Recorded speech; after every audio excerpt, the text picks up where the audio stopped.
Welcome to The Backstory, a program from the North Dakota News Cooperative that takes an in-depth look at the stories we're reporting for you. I'm Sabrina Halvorson, CEO of the North Dakota News Cooperative. Joining me is Michael Standaert, our lead reporter. Michael, for this story that we're talking about this week, you did an article on Grand Farm, and this is one of those places both you and I have both been out there several times. It's someplace that people drive by a lot. They've seen it come up over the last, decade or so. And a lot of people still don't know exactly what goes on there at Grand Farm. We hear about it, we hear about events happening there, but what actually is Grand Farm? So let's start off talking about what actually goes on there and what drew you to this story. Yeah, so I've been wanting to go out there for quite a while, and I had people asking me to do something about Grand Farm, just kind of okay, what do they do? People had heard about it, people had heard that they're trying to innovate with ag tech, but they want a little bit more detail. So I was able to go out and have a tour and talk to some of the folks that are involved in it, just to get a better idea of what they're doing and kind of why they're doing it and what it means for North Dakota in general. So this is actually kind of part two of a two-part series on ag tech and how that's being developed in North Dakota. I started with this one first and went out there first, and then kind of circled back to the other story, which is about the National Science Foundation's the ag tech engine that's also being developed here. And when I was out at Grand Farm, I was speaking to them about what they do, and then I heard more about what that project was about as well. So I kind of backtracked and focused on that one, then came back to Grand Farm.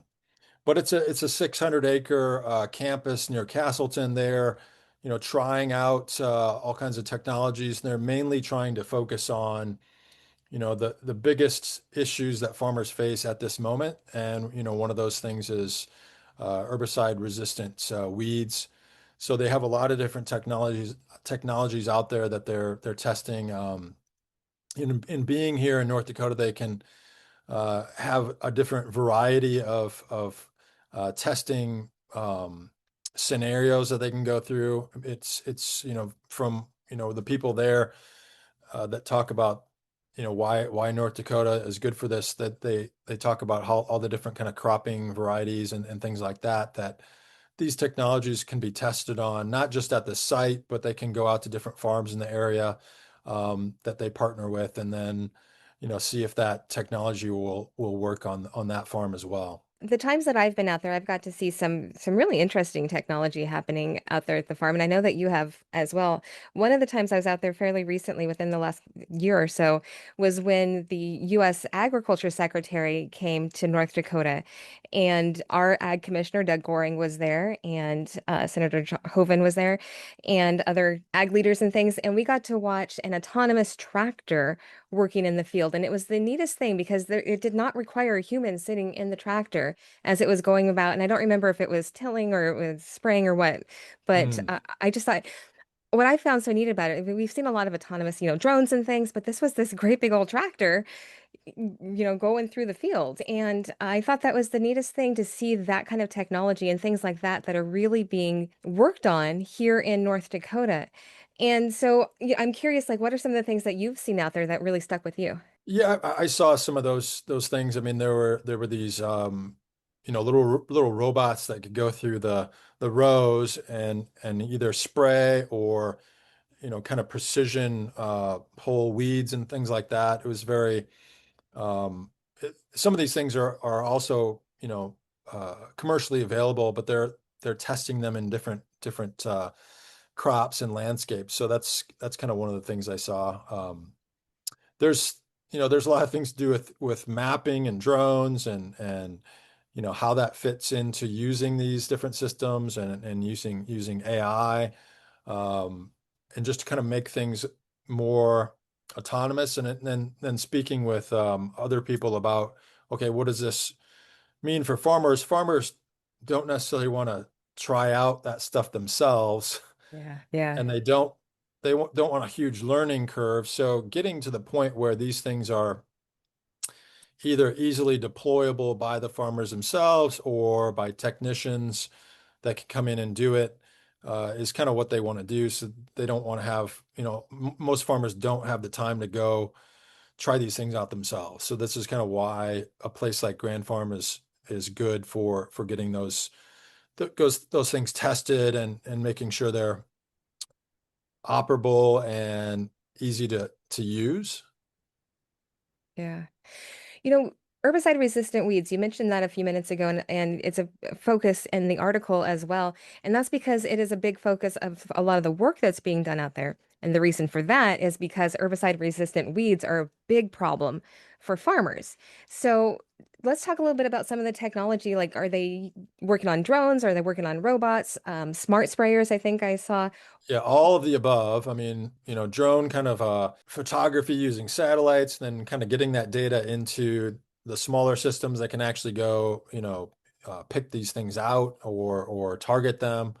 Um, there's all kinds of things that they're working on to to uh, to get to try to tackle that issue.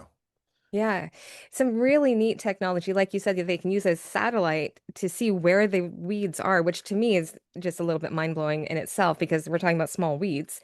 And then from there, that data goes to whatever equipment is on the ground, and it can go directly to that weed and take it out or, eliminate it, however it's needed. Again, herbicide resistant weeds, you can't really just spray an herbicide on them. It's not going to work. Plus, as we know, and your stories have covered, inputs are so expensive right now for farmers. They don't want to waste anything on weeds and it's not going to work. So Yeah. it's important technology. Yeah, no, that's another thing with a lot of this. It's like, okay, trying to make things more efficient and you use less herbicide, less pesticide, I think most people want to get to the point where you use as little pesticide as possible, as Hmm. little herbicide as possible that residue does not get on the crops. Um, and by using some of these things and being very precise with them, you can, potentially cut that down greatly. So I think that's one of the aims of some of these things as well. Yeah. So you talked with Mark Watney, who's a great guy, president of the North Dakota Farmers Union for several years. I think it was 12 terms you said in the article. Yep. And so he has seen a lot, and he has seen probably a lot of these things being developed. So what are some of the things that he told you, and like what's the feeling he's getting from them? Yeah, I mean, talking to him, like I mentioned before, it's he said that the farmers don't necessarily want to work with something that's going to be a huge learning curve, and having a place like this that allows for that testing to occur before they have to use it is very beneficial to them. He's on the board there now, and he just said there's an amazing number of companies that are bringing their products to Grand Farm and testing them, and then he goes around the world now as far, as and sees, what other countries are doing with food production, which is kind of dropped off in the US over time. And we've had a lot of, commodity crops produced. But, he was saying that if the US wants to get back into being a really strong food production country, that, developing the infrastructure, developing the technology to get us there will be very beneficial for that. So, he thinks making those investments here is very important to achieving that. Yeah. There was another angle brought up in your article that I thought was really interesting, and that is going beyond helping farmers. Grand Farm is also making an impact on the state's economy by bringing businesses here. Tell us a little bit about how that works. Yeah, I think from what they said, over 20 startups have already relocated their offices or headquarters to North Dakota just since they started this in a couple years ago. So that's quite a lot. I mean, and the whole ecosystem, whether it's the direct partners that they're working with, which is about 90, they're also working with organizations all across the world. And they've also started another kind of Grand Farm like entity in Georgia as well to use that geography and that weather and climate to test things as well. So it's a little bit, we don't have that humid climate, we don't have that kind of soil, so it's another good spot to test these different technologies as well. Yes, and they can test on different crops too, because Georgia is largely a specialty crop state as well. Yeah. And of course, they have things like peanuts and stuff too that we can't grow here. So it's interesting to me to see kind of the recipe that was developed in North Dakota being moved to other states as well and being used there to again help advance ag technology. And I think too that when people think of North Dakota, they don't think ag tech. That's not necessarily the first thing that comes to mind. I think the first thing that comes to mind is that it's a lot of land. And ag tech should follow that, but it doesn't necessarily. And this kind of puts us on the map for that. Yeah, this and the National Science Foundation Ag Tech Engine that's been Mhm. developed. I mean, that kind of big picture, if you want to look at both these together, it's kind of putting North Dakota at the center of developing ag tech, at least in the upper Midwest, um, and potentially across the world. I mean, they have NDSU there to tap into. I mean, I guess UND probably has some project as well. So there's a lot of research at these different universities to tap into, and experts in that part of the state that can really help build these systems out. Another thing that I liked about this article, and I try to point this out in our programs as well, that part of what we do is also help people understand how the media works and how news reporting is done. And I always enjoyed reporting on these articles, and I kind of think that you do too, because we get to learn so much about the technology and the new things that are happening. So, if you look back on writing this story and then writing the other ag tech story, what would you say that you learned? And as a reporter, is it hard to be constantly having to learn all these new things? No, I mean that's one of the most enjoyable parts of the job is to kind of jump around to different things that you don't really know much about and learn more about them. Yeah. Um, with this one, I had a kind of better idea what they were doing. With the National Science Foundation, Ag Tech Engine, there was a little bit less information out there about that and kind of why it's doing what it's doing, why it's important. So I think learning that aspect um, as well was pretty cool. I mean, both of these two have this kind of national security, food security angle to it, which is pretty interesting and kind of competing with other countries that are really throwing a lot of money into technology, whether it's agricultural technology or drone technology, that sort of thing. I think that's important for people to be aware of it's like, okay, why is the state spending, $10 million to support this thing? Um, those are the reasons. And I think kind of looking at that in that way, it kind of explains why there's those investments.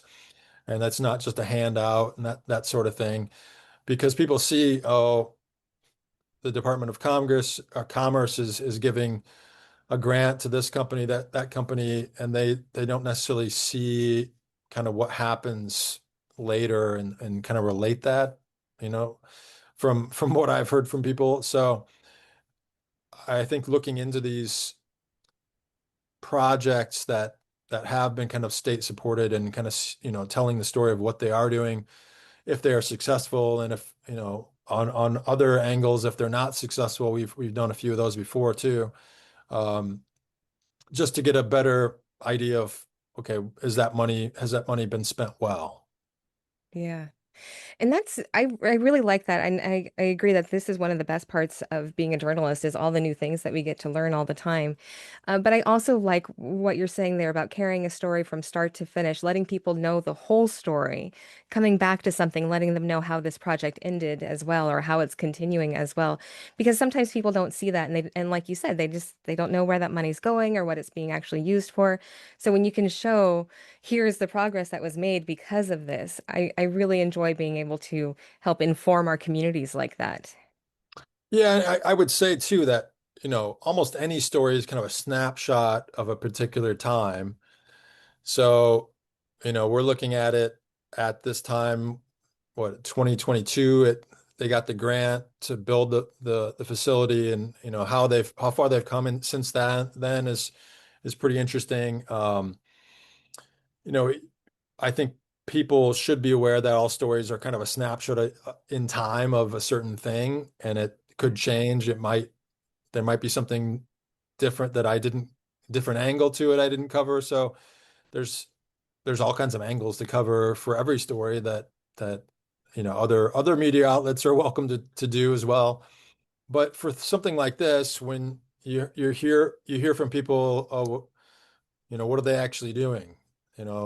So that's kind of what you initially go into the story to find out, okay, what are you doing, and how do why is it important, and why should people know or care about it? So Yeah. that's kind of So, essentially how I came to these couple ag tech stories. yeah. And it's a big topic for North Dakota. And I think it's important that, not everybody in North Dakota is involved in ag. Sometimes I think we tend to think so because we are such an ag state, but so many people are not. And so it's really good to help them learn a little bit more about what is actually going on in the ag industry here. So thank you for Yeah. doing that.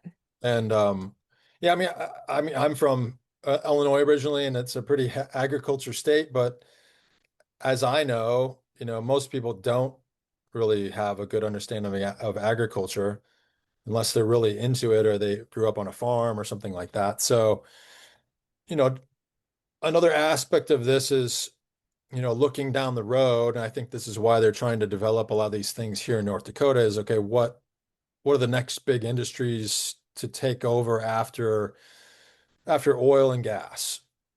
That's, agriculture has been here, it will be here, but how do you layer on that, um, more value and more,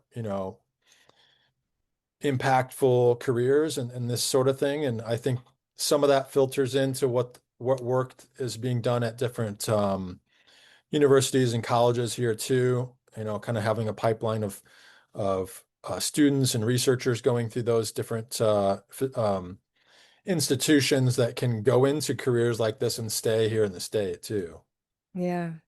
So kind of forward looking, staying on that track of being forward looking and bringing it back to Grand Farm, what are they seeing for the future? Um, I mean, I think I think I asked that. I don't know if I really get a good answer, but I mean, they're trying to be as flexible as they can as far as pivoting to the next thing that's the big challenge point. I think that's what came up in a lot of the gist of the discussions. Right now it's these herbicide resistant weeds. Like 2 years from now, it could be something totally different, maybe some drought stuff, this kind of thing.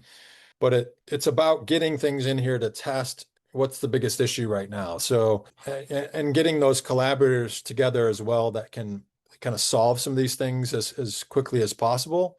Whereas I think someone mentioned might take years or months to do something. Now it might take weeks or days to kind of figure something out and then kind of shift from there. So I think that's kind of what they're hoping for down the road as well. And we'll keep tabs on that. Thank you, Michael. And for anybody who'd like to read more, you can find Michael's article on our website at newscoopnd.org. For the North Dakota News Cooperative, I'm Sabrina Halvorson. This has been The Backstory.